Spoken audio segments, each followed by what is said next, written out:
Good evening, everyone.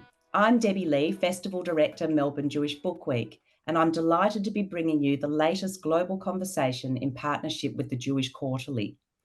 Before we begin, I'd like to acknowledge that we're on the unceded land of the Wurundjeri and Bunurong people of the Kulin Nation, and I pay my respects to their elders past and present. Now to the introductions. It's my absolute honour to be presenting Adam Kirsch, author of the latest edition of the Jewish Quarterly, The Z Word, Reclaiming Zionism. Adam Kirsch is a poet and literary critic whose books include On Settler Colonialism, Ideology, Violence and Justice, and The Revolt Against Humanity, Imagining a Future Without Us. He lives in New York City.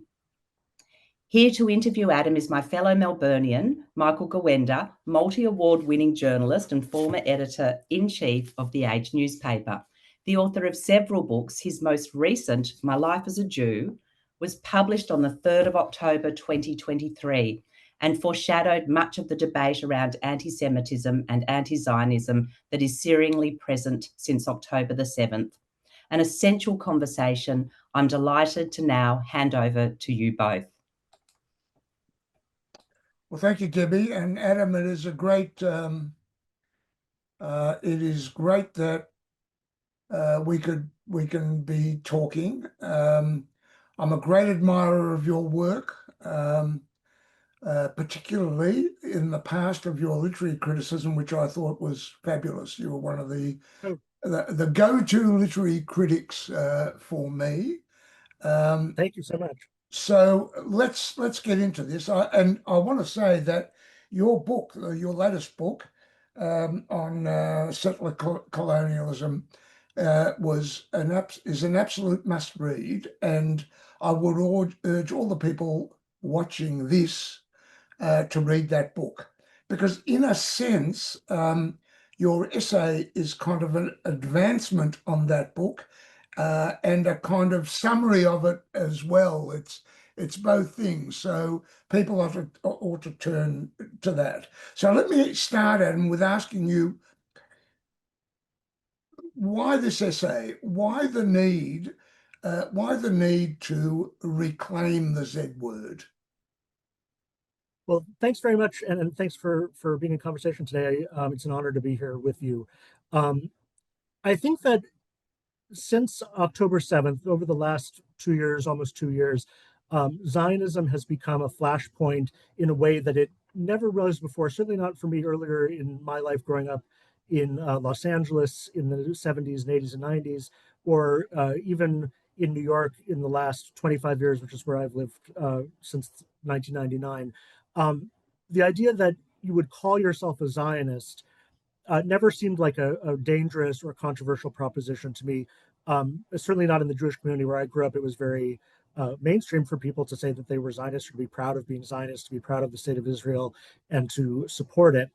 And I know that the climate of opinion, especially in liberal and left circles and in the literary world, I don't know if this is as true in Australia, but it's definitely true here, has grown more and more sort of opposed to Israeli policy, certainly to Netanyahu over the last 20 years. But then after October 7th, I think there was a really explosive turn, or maybe it was just a revelation of things that had already happened, that a lot of people thought of Zionism as a very bad thing, as something to be ashamed of, and to call someone a Zionist was basically to insult them, to say that they were morally equivalent to a Nazi. I think there are a lot of people who you think of the term Zionism that way. And one of the things I do in the essay is I go through some things that I found just by looking on social media. This was a few months ago. You could find new versions of them now any time of the day or night, where people just say the most hateful things about Zionists and Zionism, and say that they like killing children, or that Zionists are evil, or that if you look in the eyes of a Zionist, you'll see that they're demonic, all kinds of things like that. And I think that it really forced Jews outside of Israel to think about, well, what does it mean to be a Zionist? What is our relationship to the state of Israel? And how do we sort of respond to this criticism? If we're going to start taking a lot of criticism or abuse, or possibly even threats and violence for saying that we are Zionists, we should know, what does it mean to be a Zionist? What's the history of this idea? What does it entail today? And that's what I try to write about in the essay. Can I just say that in my book, I'm not plugging my book, but I do think that the idea of Zionism being evil, being racist, being a colonial ideology goes back beyond, started before October the 7th. I mean, you've got to remember, Adam, that in 1975, the UN passed a resolution that Zionism is a form of racism. And that wasn't repealed for, I don't know, was it 20 years before that resolution was repealed? So that was the UN position. Sure. So this goes back some time, this demonizing of Zionism. I agree with you that it's exploded since October the 7th. Yeah. But I want to put this in a broader context, for you to put it in a broader context. You're a writer. I think you're a wonderful writer. So you're very sensitive to language, to words.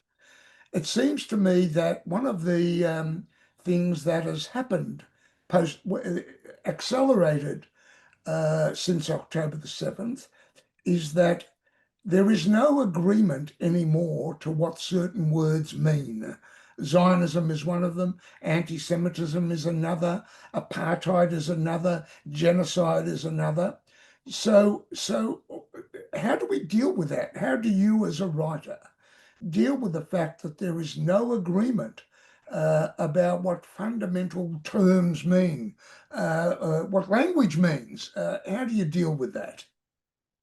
I think that's definitely true. It's a big part of why the whole debate over Israel is so complicated, I think, for Jews outside of Israel, is that if you say you're a Zionist, does that mean you support everything Israel does? Does it mean that you support everything that's happening in the war in Gaza? There are people on, I think, both sides of every debate, not just this debate, but any political debate, where people try to shape language to their own ends. This is what George Orwell wrote about in the 30s. Language becomes politicized and words have different meanings depending on who's using them and for what purposes.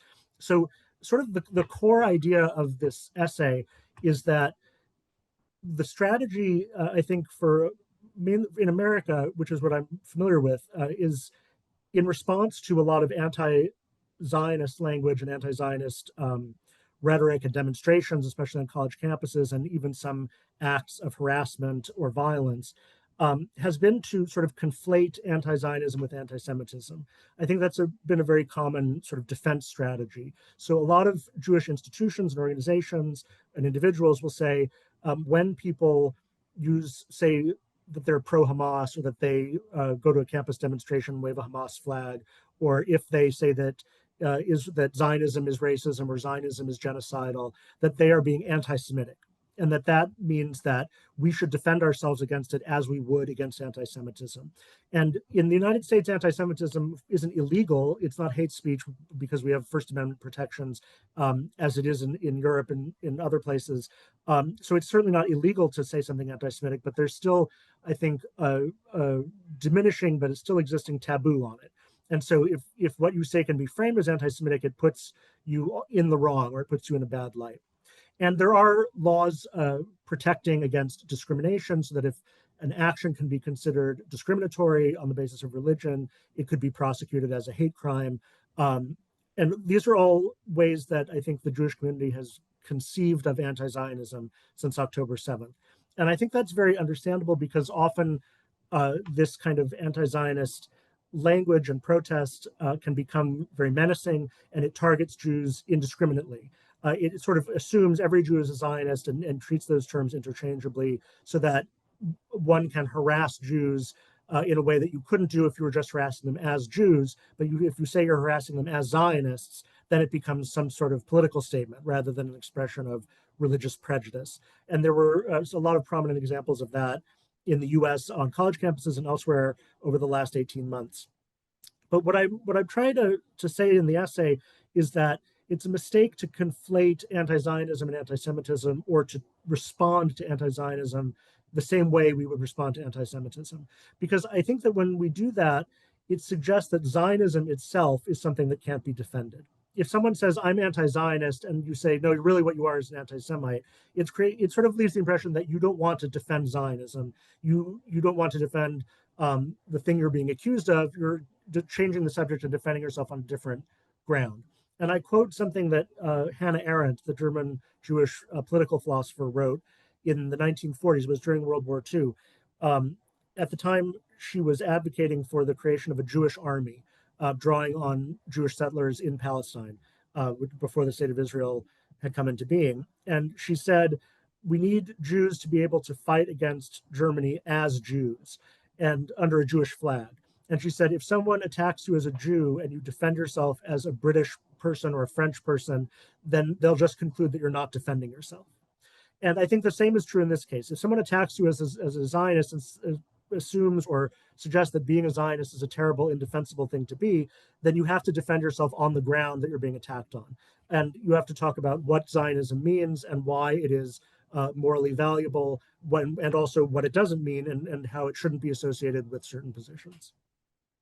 I guess the difficulty with that, of course, is that there is clear evidence that there has been an explosion of anti-Semitic incidents in America, in Australia, in Britain, around the world, that haven't come from nowhere. This explosion has been triggered by attitudes to Israel, Yes. basically, and which precedes October the 7th.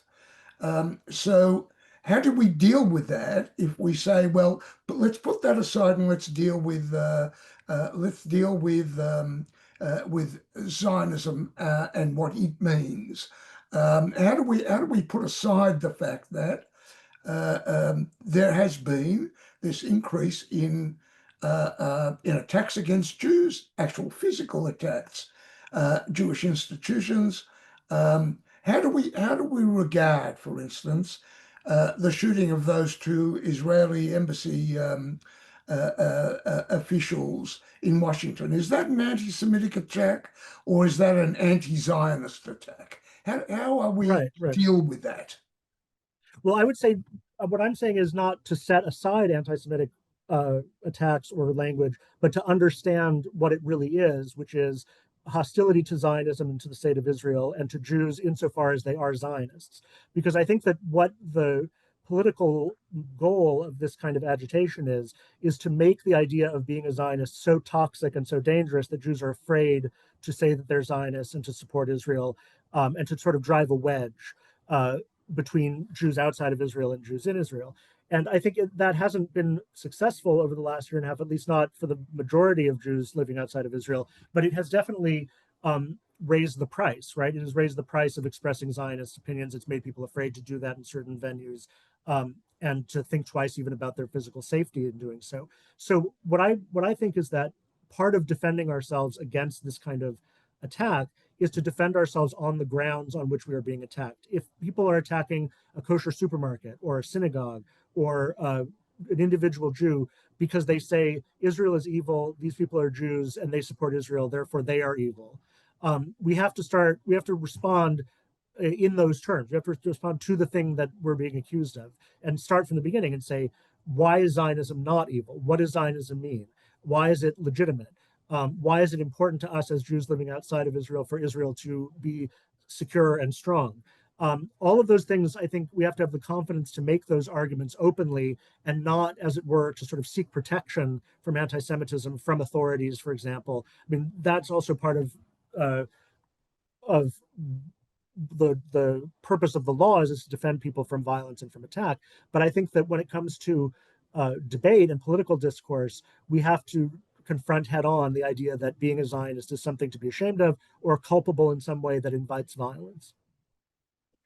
So let's get to let's therefore get to the core of your book. Why does Zionism need to be reclaimed? What is it that I guess in some ways this essay of yours in particular is published in a Jewish quarterly, which I think would have an essentially Jewish readership, might have some readership outside the Jewish community, but it would be addressed to Jews. So what is it that you're telling Jews they need to reclaim? Well, I think that what I'm sort of trying to do in this essay, and it's a longish essay, is to look at the history of the term Zionism, how it emerged and what it meant in the past, how it's used today by opponents of Jews and Zionism, and why the Zionist aspiration to have a Jewish state is necessary for the Jewish people. I think that what can get lost is the idea that um, the creation of the Jewish state is something that was necessary and beneficial for all Jews, for the Jewish people around the world. And there's a temptation, I think you can see it on the left, for Jews to say, we don't want to be associated with this country that is controversial, that so many people hate, that does things that we disapprove of, some of which generally should be disapproved of. We don't want to be judged as sort of affiliates of this country. After all, we don't have any control over it. We as American Jews don't vote in Israeli elections. We don't pay taxes to the Israeli government. Most of us, have never been there, don't speak Hebrew. So if we're then attacked because of something Israel did, I think especially for younger Jews, it feels not just very unfair, but sort of like, why am I taking on this responsibility, this burden? Why should I defend a country that in some way isn't mine? So I think that Zionism it was a way of understanding what the state of Israel is in the context of Jewish politics globally.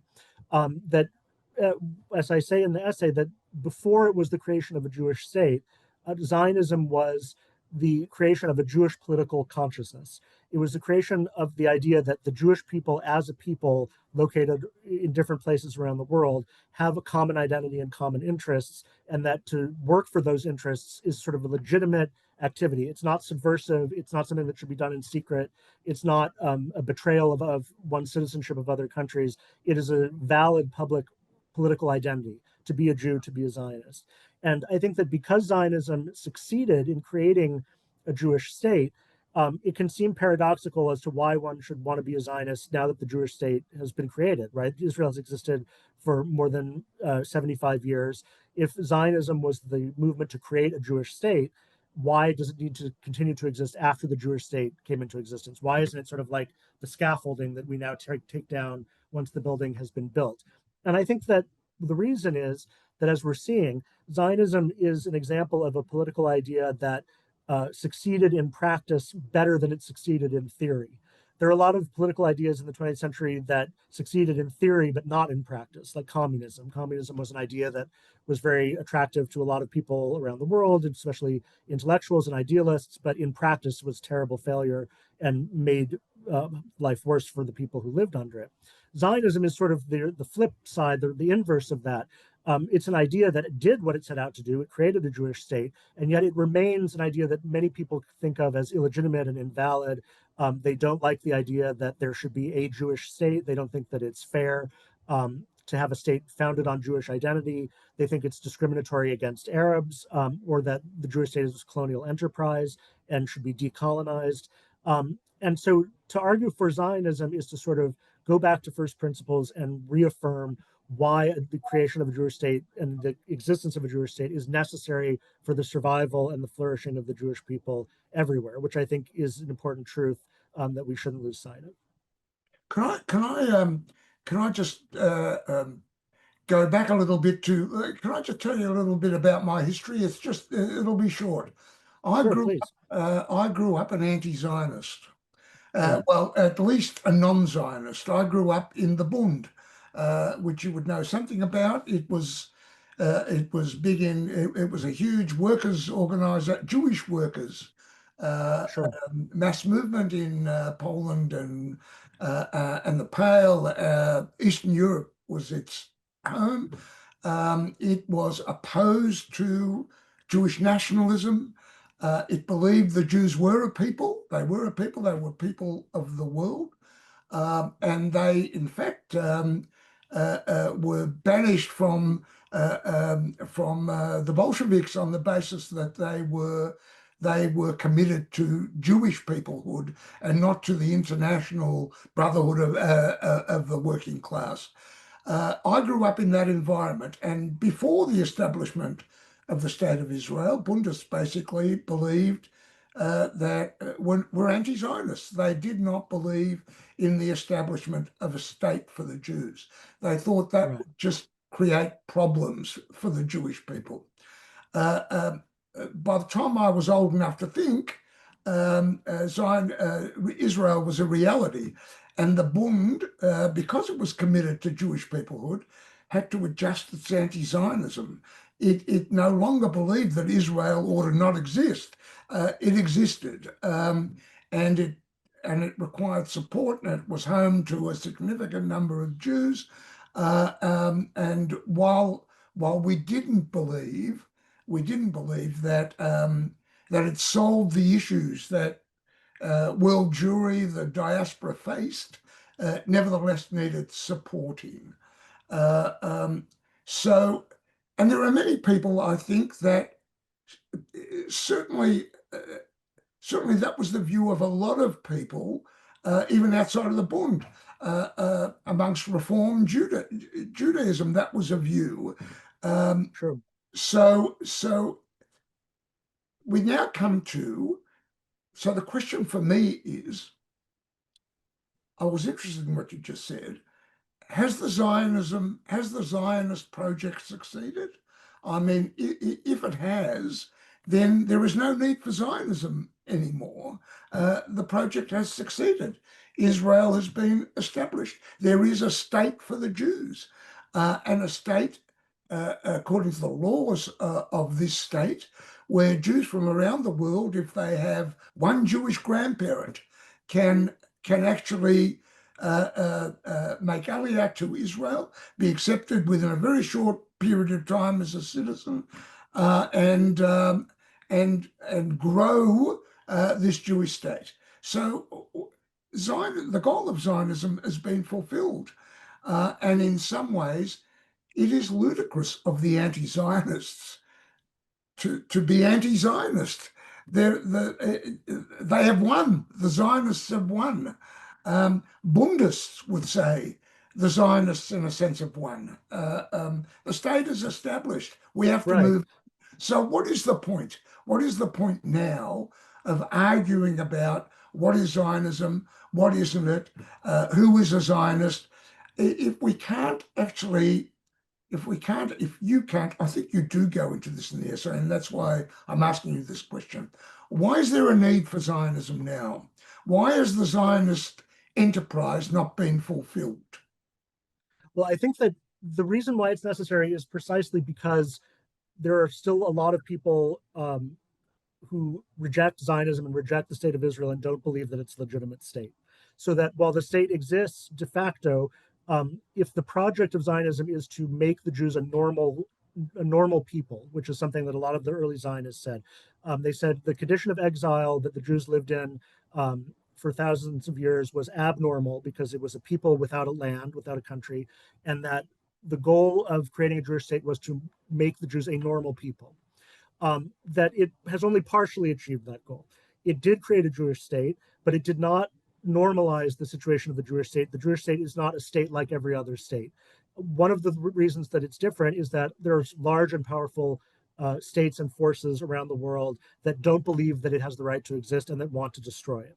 So that in and of itself, that alone, puts the Jewish state in a different category from most other countries. There's no international political religious movement dedicated to destroying Australia or the United States, but there is one dedicated to destroying Israel. And because it's a small country that depends a lot on alliances and support from the outside world in order to face down those enemies, I think that it is really important for the sort of future of the state for people outside Israel, Jews and also non-Jews who they're in dialogue with, to talk about why the Jewish state remains necessary, why it remains legitimate. In other words, we can't say it came into being in 1948, the work of Zionism is done. The work of Zionism hasn't yet been completed. And one of the things that I say in the book is that, or in the essay, is that one of the things that it hasn't done is come to a sort of settlement with Palestinian Arabs. That one of the main reasons, perhaps the main reason why there are many people around the world who don't like the state of Israel, who don't like Zionism, who are very who believe that Zionism is something to be ashamed of, is because of the situation in Gaza right now, and more broadly, the sort of continuing occupation of the West Bank and Gaza. Those are situations that no other country has either, where the borders of the state aren't universally agreed on. It's not exactly determined which land belongs to the state and which doesn't. Israel is in a situation of occupying territory in the West Bank that isn't legally part of the state, and yet Israeli citizens live there, and the Israeli government rules over it, but Arabs living there don't have an equal vote.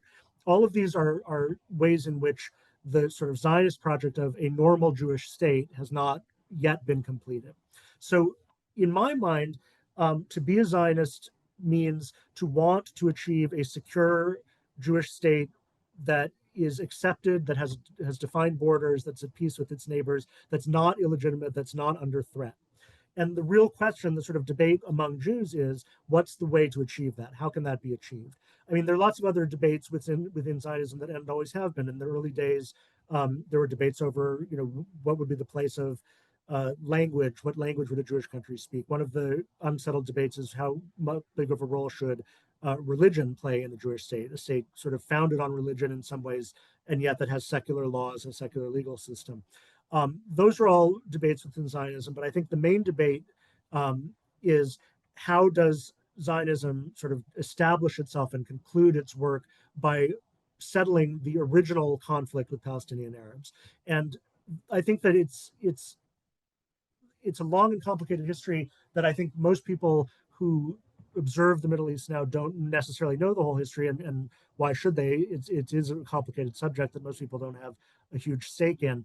But I think that the conflict between Jews and Arabs in what's now Israel and Palestine goes back 150 years to the very beginning of Zionism, and it's changed forms, it's changed terms under different regimes and different decades.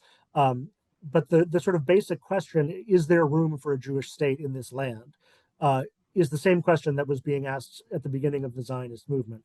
And the Jews have created a state in the land, but I think that Palestinian Arabs still don't believe that that state should exist, don't accept its existence. And that has sort of left the Jews and the Arabs of Israel and Palestine locked in an insoluble conflict. So let me just put this another way.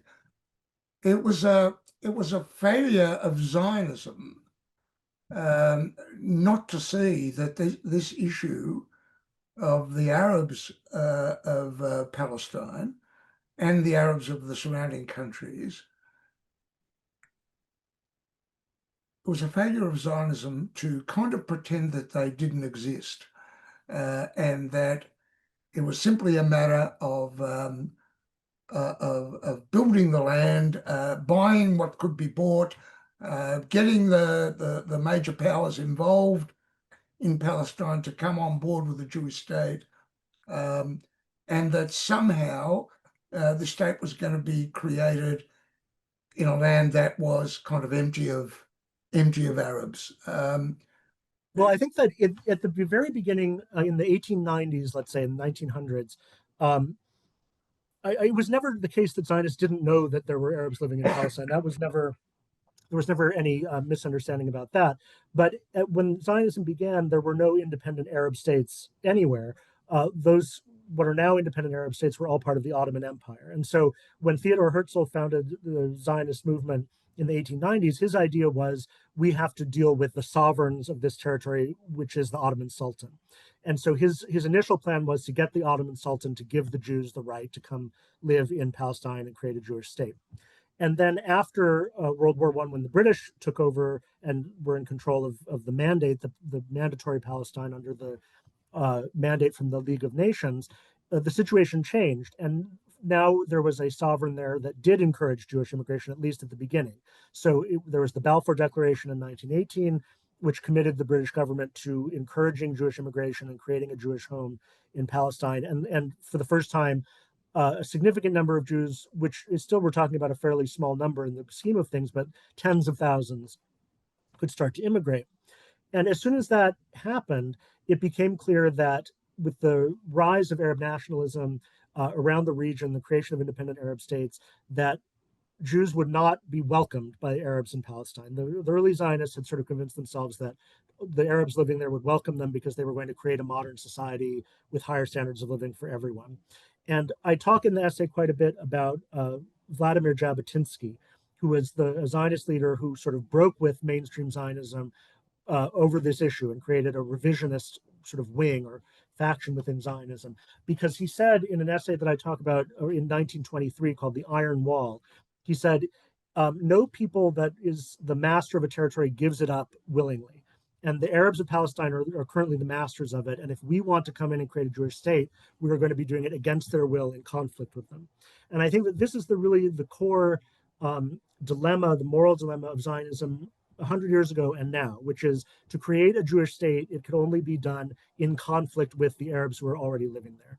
And the Zionist movement said it is necessary for the survival of the Jewish people to create this state, and therefore we're going to do it even in opposition to the people who are living there.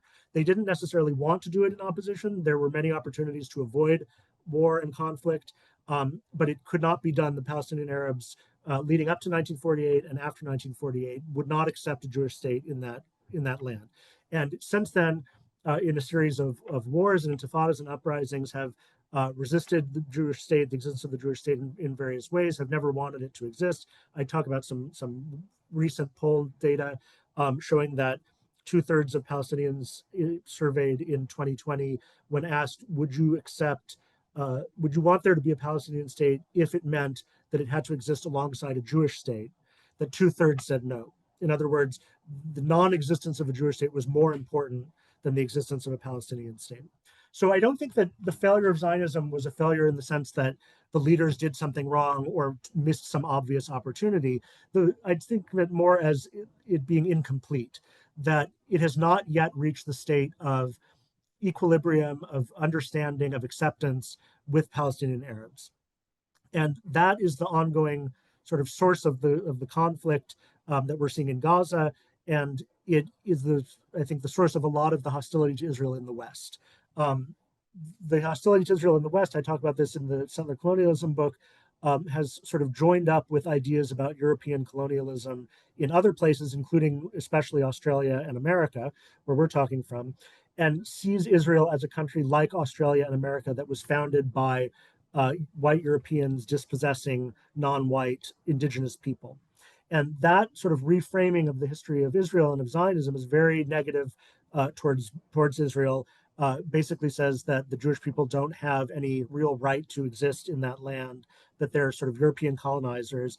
And people who see the conflict in those terms think that when Hamas attacks Israel, that they are striking a blow for indigenous liberation and against colonialism. And as a result, you have this sort of strange set of bedfellows where people who are on the far left see themselves as allied with Hamas, which is an Islamic fundamentalist movement that doesn't agree with anything that people on the far left say that they believe in. But because they have this common enemy in colonialism, they can sort of be comrades in arms.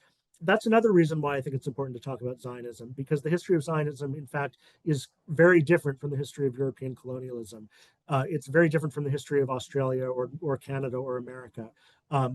It means talking about the historic connection of Jews to the land of Israel and the way that the Jewish state was created through small movements of voluntary emigration of people usually fleeing from some kind of crisis, fleeing from oppression or revolution or from Nazism or from dispossession in Arab countries after 1948 to come to this place sort of as a refuge, and why the existence of a Jewish state is something that at the time, and I think still should be thought of as a victory for liberalism and for liberation. It was the liberation of the Jewish people from its condition of persecution and of annihilation. It was seen as a progressive idea to be a liberal nationalist, to say that a nation needs a territory, a nation needs a land where it can be in charge of its own destiny. That was this climate of opinion in which Zionism emerged. It was a time when all kinds of European nationalities, Italians and Germans and Poles and Hungarians and Czechs, were all saying, we are a people, we should have a country for our people. And the Jews said, we should have a country for our people too, and the place where that country should be is the biblical homeland. So it was a situation where to assert the Jewish right was to come into conflict with the Arab right. And that basic conflict has not been resolved. It's been sort of put into suspension because Jews and Israel have won each conflict. They've won each round of the conflict, and therefore the state continues to exist. But I think Israelis are very aware that if they were to lose a single round of that conflict, the state would be destroyed, and the consequences for the Jews living there could be completely catastrophic. And so I think that ongoing enmity is one reason why Israel feels that it needs to be, and I agree, needs to be a powerful military state because it has powerful enemies.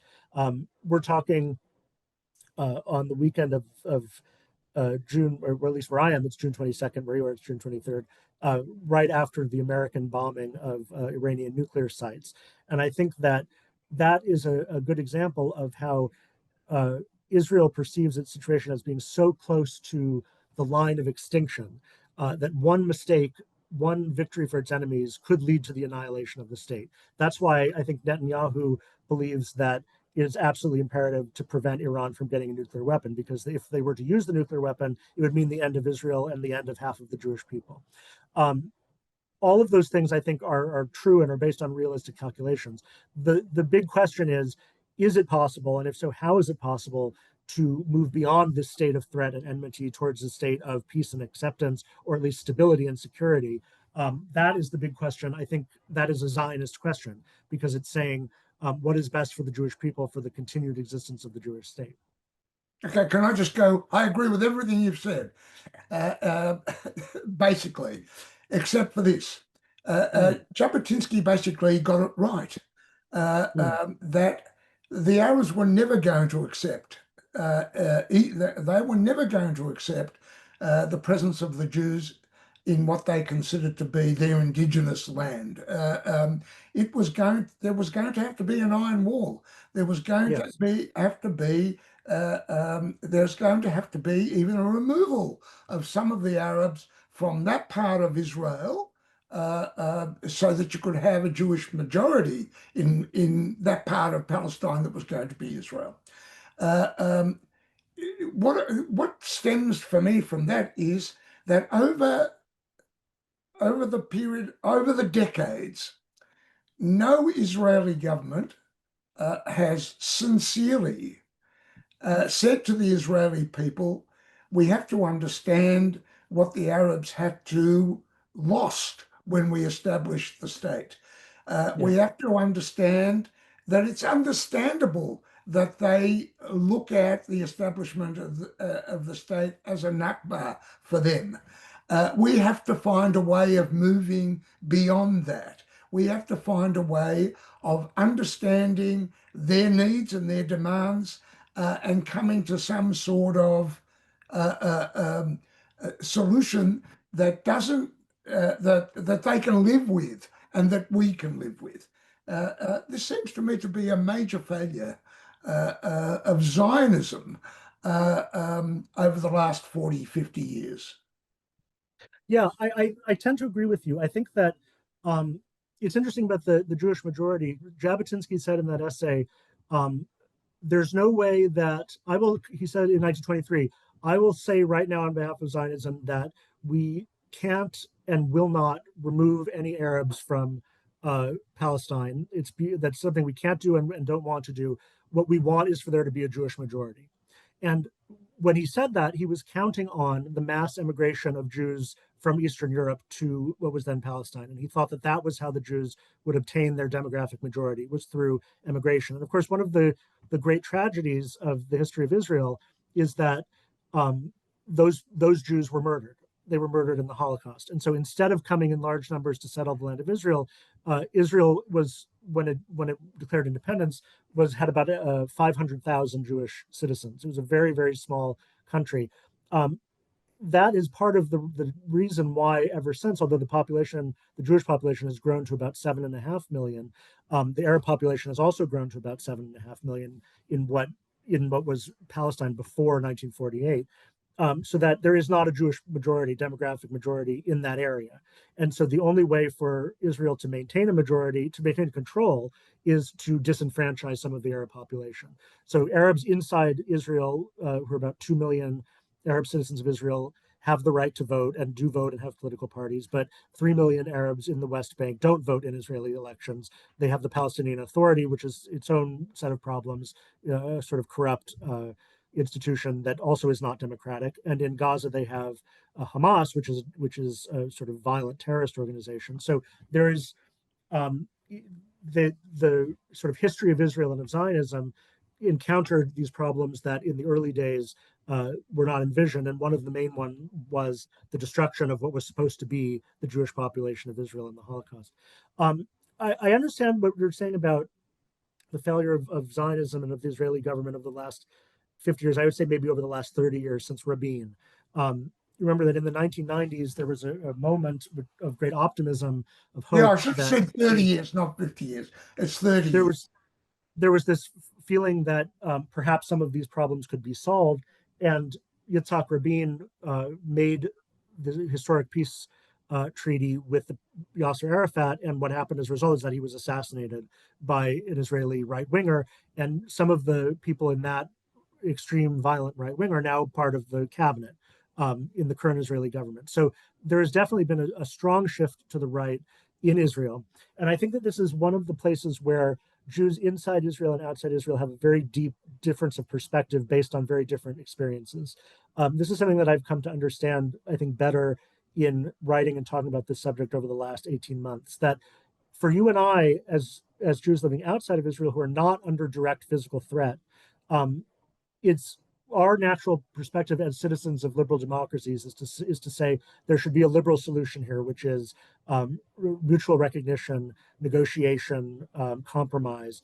And people, I think Jews in Israel, even people who have some of the same ideals, have a very different real situation to face, which is that the situation they face is that they're being attacked with rockets. They send their sons and daughters in the army to go fight and be killed. They have to have bomb shelters in their basement.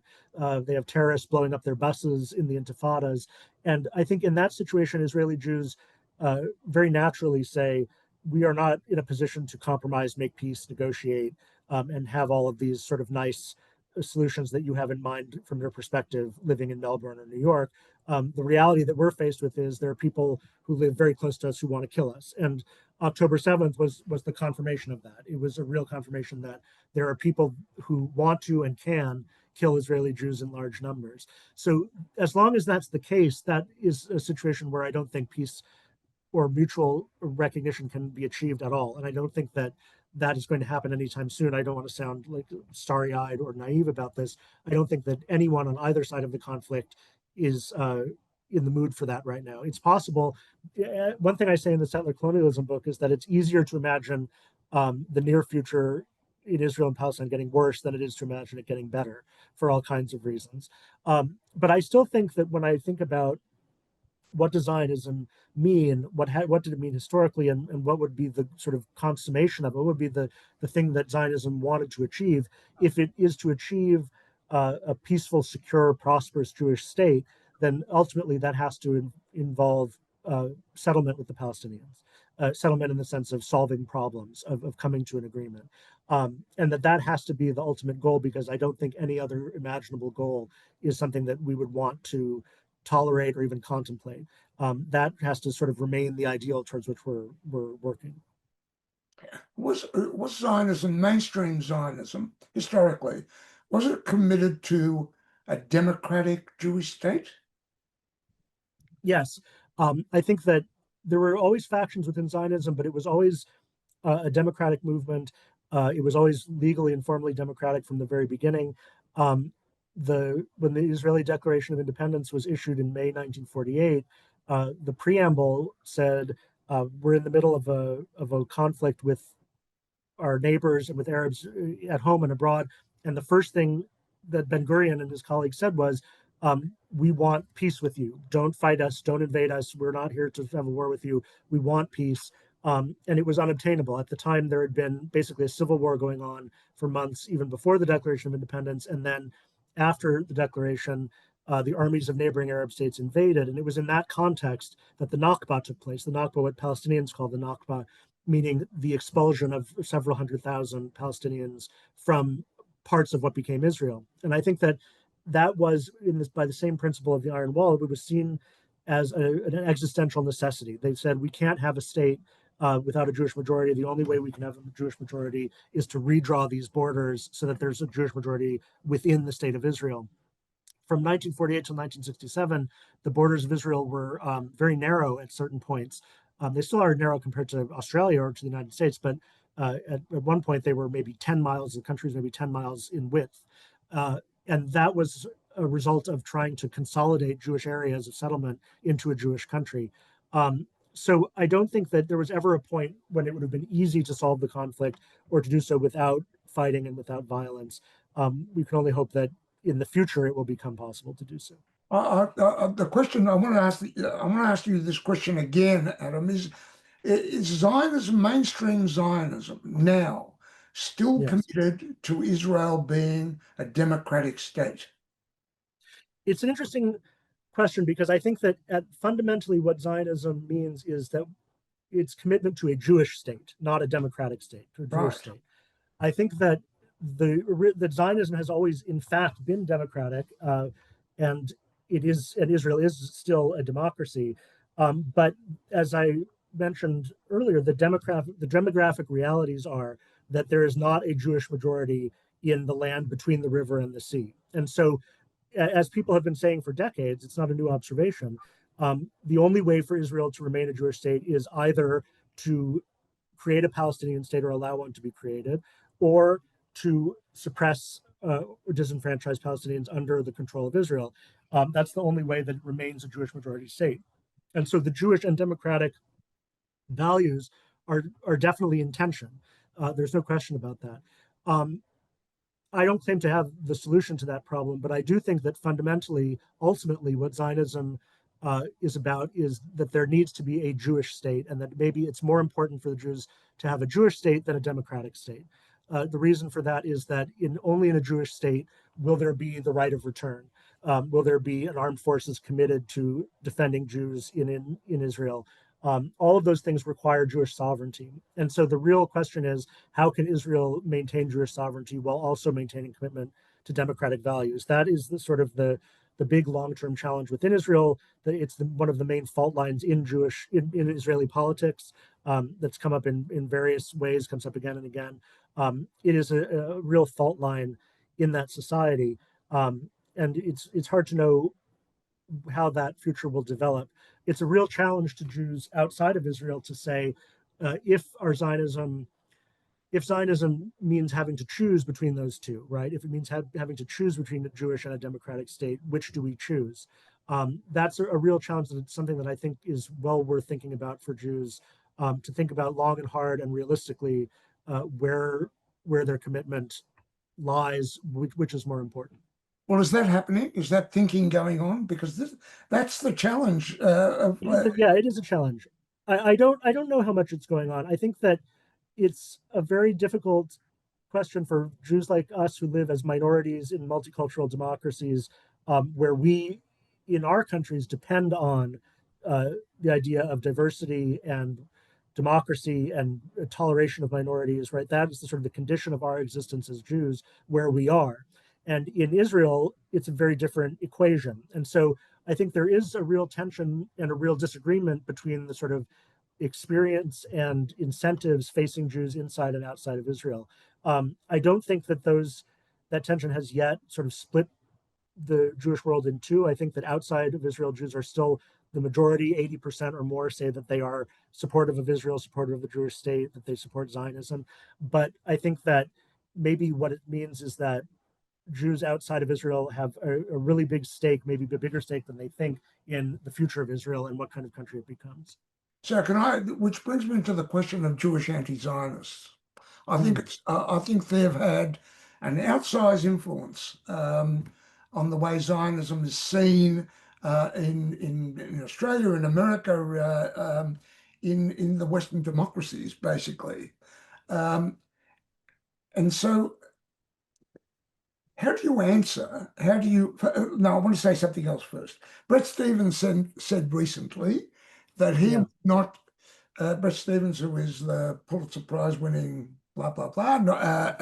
columnist for the New York Times, has said He has in the past debated Peter Beinart, but Yes. post October the 7th, he is not prepared to debate him or his sort of Jewish anti-Zionist again. I think you reject that notion. So I would ask you, what is there to debate with Peter Beinart? Well, I talk about Beinart and a couple of other Jewish anti-Zionists in the essay, and touch on this issue. And what I say is, it's very natural and I think tempting in a time of conflict of where people feel endangered to say, you're either on my side or you're not on my side. If you're not on my side, you're an enemy, you're an opponent, and therefore I'm not going to talk to you. And I think that especially for a lot of Jews, to see Jews attacking the state of Israel or saying that it shouldn't exist at a time when it's under threat makes people very angry, I think understandably. And so there's a sort of desire to say, you are outside the pale. If as a Jewish anti-Zionist, you're outside the pale, we're not going to talk to you. I understand that, but I think that it's important to understand where Jewish anti-Zionists are coming from and why they're saying the things they're saying. It's important for a couple of different reasons. One is that if you don't engage with them, it leaves the impression that you don't have answers to what they're saying. You don't have counter arguments, that they're sort of making unanswerable arguments, and so you're just going to turn away and not engage with them. But also because I think that a lot of, not all Jewish, there are definitely Jewish anti-Zionists who I think are not really Jewish in any way except on the issue of opposing Israel. In other words, their entire Jewish identity is formed around anti-Zionism.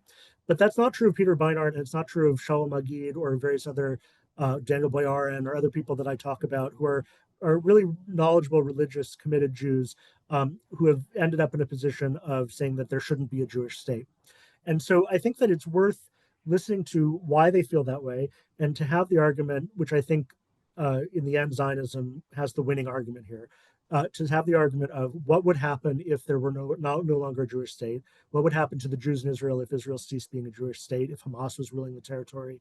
Is it possible to imagine a coalition government of Likud and Hamas? Is it possible to imagine Israel becoming a binational state like Belgium happened in Iraq and Syria, where there was devastating civil war between religious communities? If you're genuinely committed to the well-being of the Jewish people, would you choose that future for the Jewish people? And I think that the majority of Jews, the vast majority, would not choose it and would see that that's not a true expression. It's not a true commitment to the well-being of the Jewish people. So I think that Zionism versus anti-Zionism within the Jewish community, Zionism has the stronger arguments. But I think that it's important to understand people who say, as some of the people I mentioned did, I made Aliyah, lived in Israel, served in the IDF, and what I saw there made me turn against Zionism. To understand, what are the experiences that they're talking about? If they see scenes of brutality, of violence, of injustice against Palestinians, does that mean that their Jewish state should not exist? Because I think that Jews have a tendency to think about political sovereignty in a way that no other people does. I think that as an American, for example, I get into this a little bit in the essay, America is responsible for many injustices around the world, and many Americans acknowledge that perfectly well and teach it in our schools and our textbooks, but no one goes from there to the conclusion that Americans are not fit to have a state and the American state should be dissolved, right? Only Jewish anti-Zionists say that. And so I think that what that requires is a sort of deeper conversation about what does it mean to have a sovereign state? Does it mean that the Jewish state is supposed to be different from and better than all other states? Does it mean that everyone in a Jewish state is supposed to be a moral paragon, which is an idea that's been around for a long time also? Ahad Ha'am, who was one of the early Zionists, had a sort of idea like that. And what I try to conclude in the essay is that no, it doesn't mean that. Having a state does not mean a state that never does anything wrong, that commits no injustices, where everyone who lives in it does the right thing all the time. That's not what statehood is. That's not what political existence is. Political existence is the challenge to do right. It's the opportunity to do right. If you don't have a political existence, if you don't have a state, then you are only ever a victim. It's only when you have power that then you have the responsibility of exercising power responsibly. And I think that to dismiss Zionism, to say the state of Israel should not exist because of the wrong things that it has done or is doing today, is sort of, in a way, a bizarre and twisted form of Jewish exceptionalism, and even it's more of a theological argument than a political argument. So I think that's a good discussion. It's an important discussion worth having. Again, I think it's a discussion where the Zionist point of view has the stronger arguments, but I think that you have to be confident enough to have that discussion and not feel like you're at the point of a gun, because at that point people don't tend to have open minds.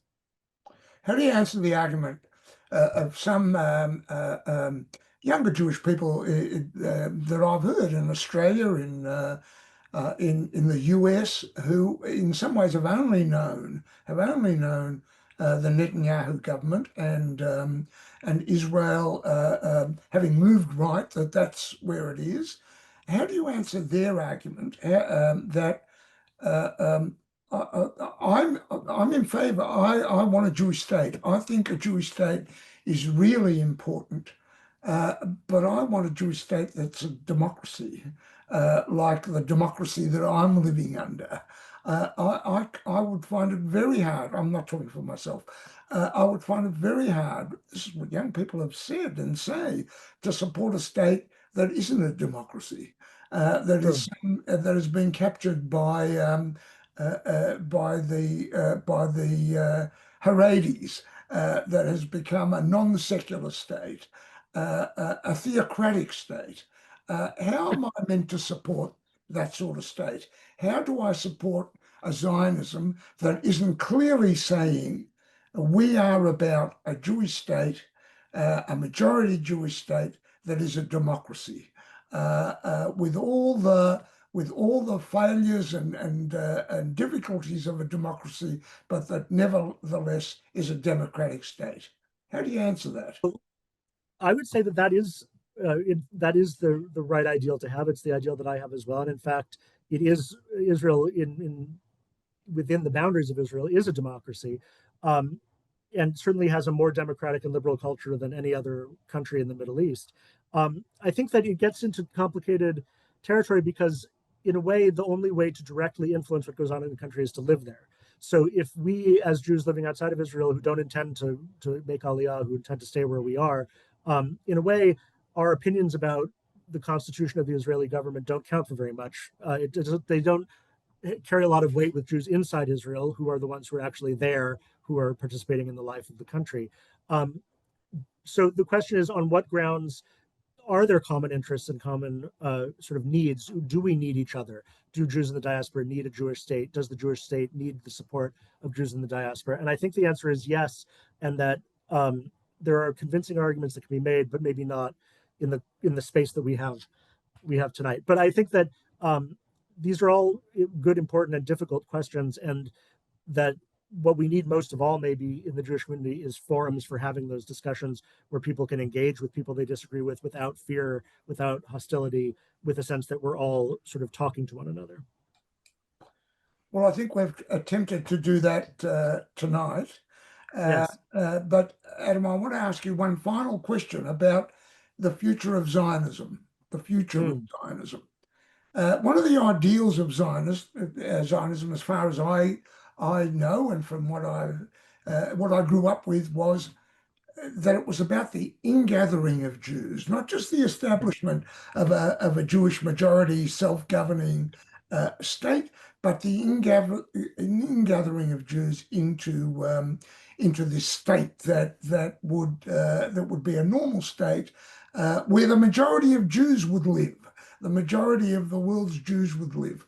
Now, that hasn't been achieved. And if you listen to Zionist organizations, they are still actively, one of their great aims is Aliyah, promoting Aliyah, making sure that we continue to promote Aliyah as an ultimate goal of the organization. Right.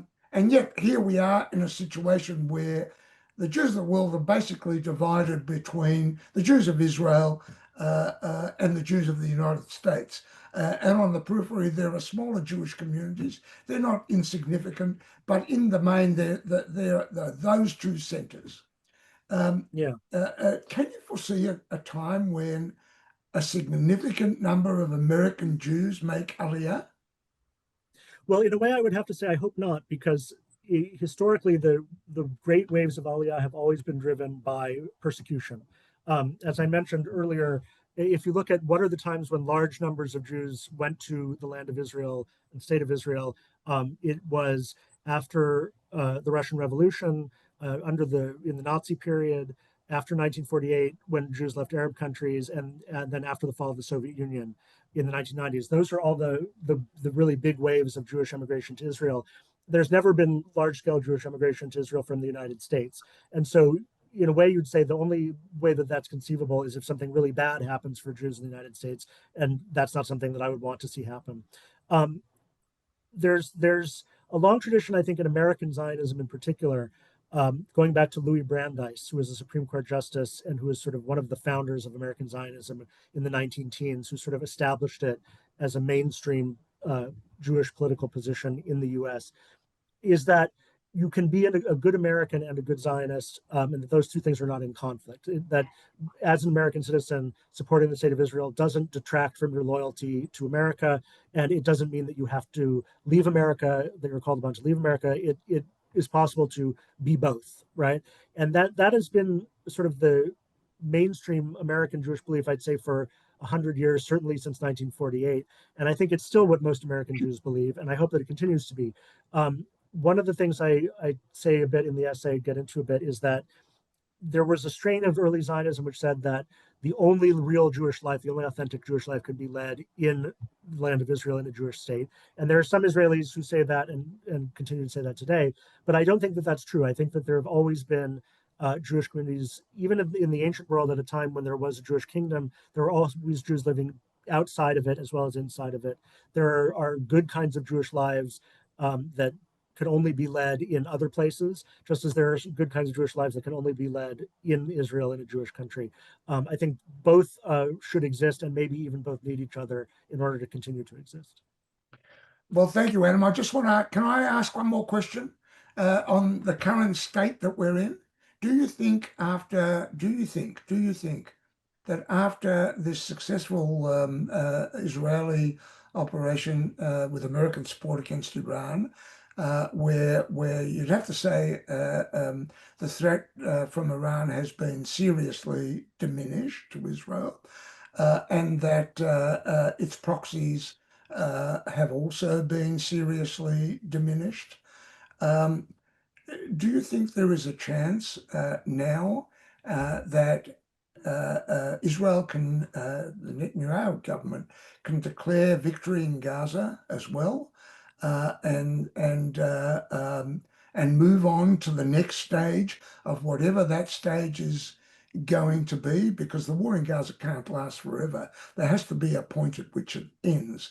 Is this a good point where it could end? That is an excellent question, but I'm gonna punt on it because I don't know what's going to happen. I don't think I'm qualified to say, but also things are happening so fast and changing so fast that I think it's impossible to know right now what's going to happen next. It's as they say, there's an old curse: may you live in interesting times. These are very interesting times for Jews wherever we are, and especially in the Middle East. And I'm sort of waiting to see what's going to happen next, as I think we all are, and hoping for the best. Well, thank you, Adam. It's been great talking to you. Thanks very much. It's been a pleasure. Thank you both so much. I mean, the conversation could go on, and the fact of what you've just said, Adam, about the need for the state of Israel to exist because of the persecution of Jews over eons seems to have been overlooked amongst the anti-Zionist community, and that I find a whole other conversation we don't have time for today, but I'm sure at some point in time that will continue to be discussed. Thank you both. It's been fascinating. I really appreciate it on behalf of the Jewish Quarterly and Melbourne Jewish Book Week. Good night. Thank you. Been great to talk to you, Adam. I've enjoyed it. It's been a pleasure. Thanks very much. I really appreciate it.